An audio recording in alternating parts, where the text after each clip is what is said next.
Iraq Iran যুদ্ধের ক্ষত আজও ইতিহাসের পাতায় স্পষ্ট।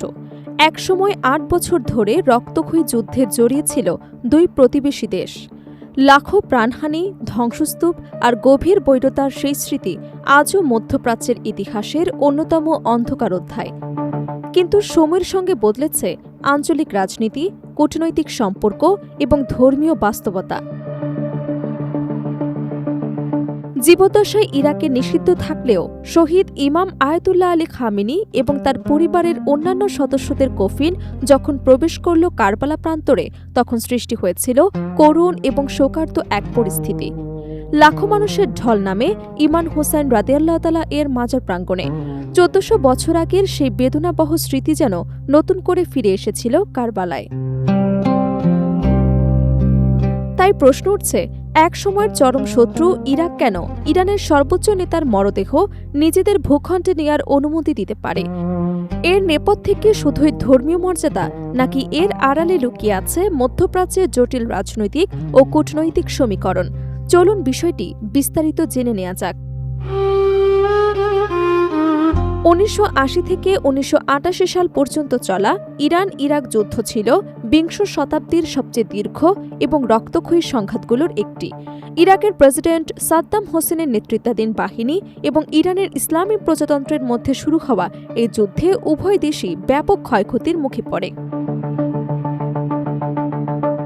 যুদ্ধে কয়েক লাখ মানুষের প্রাণহানি ঘটে, লাখো মানুষ বাস্তুচ্যুত হয় এবং সীমান্ত জুড়ে ধ্বংসস্তূপের সৃষ্টি হয়।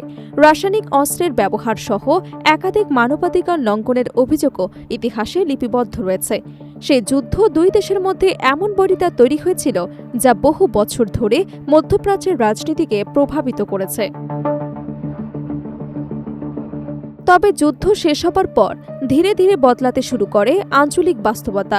বিশেষ করে ২০০৩ সালে সাদ্দাম হোসেনের পতনের পর ইরাকের রাজনৈতিক ব্যবস্থায় বড় ধরনের পরিবর্তন আসে। নতুন শাসন ব্যবস্থায় শিয়া রাজনৈতিক দলগুলোর প্রভাব বৃদ্ধি পায় এবং এর ফলে তেহরান এবং বাগদাদের মধ্যে কূটনৈতিক সম্পর্কেও নতুন মাত্রা পায়। সীমান্ত নিরাপত্তা, জ্বালানি, বাণিজ্য এবং আঞ্চলিক নিরাপত্তা সহ বিভিন্ন ইস্যুতে দুই দেশের মধ্যে সহযোগিতা বাড়তে থাকে। ধর্মীয় সম্পর্ক এই পরিবর্তনের অন্যতম প্রধান ভিত্তি। ইরাকের নাজাফ এবং কারবালা শহর বিশ্বের শিয়া মুসলমানদের কাছে অত্যন্ত পবিত্র। প্রতিবছর লাখ লাখ ইরানি এসব শহরে জিয়ারতের উদ্দেশ্যে যান। শুধু তীর্থযাত্রাই নয়, ধর্মীয় শিক্ষা, হাউজা, আলেমদের পারস্পরিক যোগাযোগ এবং সাংস্কৃতিক সম্পর্ক দুই দেশের মধ্যে দীর্ঘদিনের। ফলে রাজনৈতিক মতবিরোধ থাকলেও ধর্মীয় সম্পর্ক কখনোই পুরোপুরি বিচ্ছিন্ন হয়নি। জীবদ্দশায় ইরাকে প্রবেশের নানা সীমাবদ্ধতার মুখোমুখি হলেও শহীদ ইমাম আয়াতুল্লাহ খামেনি এবং তার পরিবারের অন্যান্য সদস্যদের কফিন যখন কারবালার পবিত্র ভূমিতে পৌঁছায়, তখন সেখানে নেমে আসে গভীর শোকের ছায়া।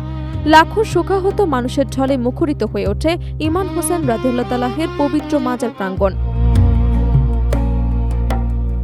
শোক, অশ্রু এবং প্রার্থনায় ভারী হয়ে ওঠা সেই পরিবেশ অনেকের কাছেই যেন ১৪০০ বছর আগের কারবালার বেদনাবিধুর স্মৃতিকে নতুন করে স্মরণ করিয়ে দেয়। বিশ্লেষকদের মতে, কোনো শিয়া ধর্মীয় নেতার শেষকৃত্যি এবং দাফনের বিষয়টি কেবল রাজনৈতিক সিদ্ধান্ত নয়, এর সঙ্গে ধর্মীয় আবেগ, ঐতিহ্য এবং শিয়া বিশ্বের অনুভূতিও জড়িত। তাই কোনো নেতার শেষ ইচ্ছা বাস্তবায়নের ক্ষেত্রে ইরাক অনেক সময় রাজনৈতিক অবস্থানের পাশাপাশি ধর্মীয় এবং মানবিক বিষয়গুলো গুরুত্ব দিয়ে বিবেচনা করে। উল্লেখ্য, ২০২৬ সালের ২৮ ফেব্রুয়ারির ঘটনায় ওই দিন যুক্তরাষ্ট্র এবং ইসরায়েলের যৌথ বিমান হামলায় ইরানের সর্বোচ্চ নেতা আয়াতুল্লাহ আলী খামেনি নিহত হবার পর পুরো মধ্যপ্রাচ্যে উত্তেজনা ছড়িয়ে পড়ে। একই সঙ্গে আন্তর্জাতিক গণমাধ্যমে শুরু হয় নতুন আলোচনা। খামেনির মরদেহ কোথায় দাফন করা হবে?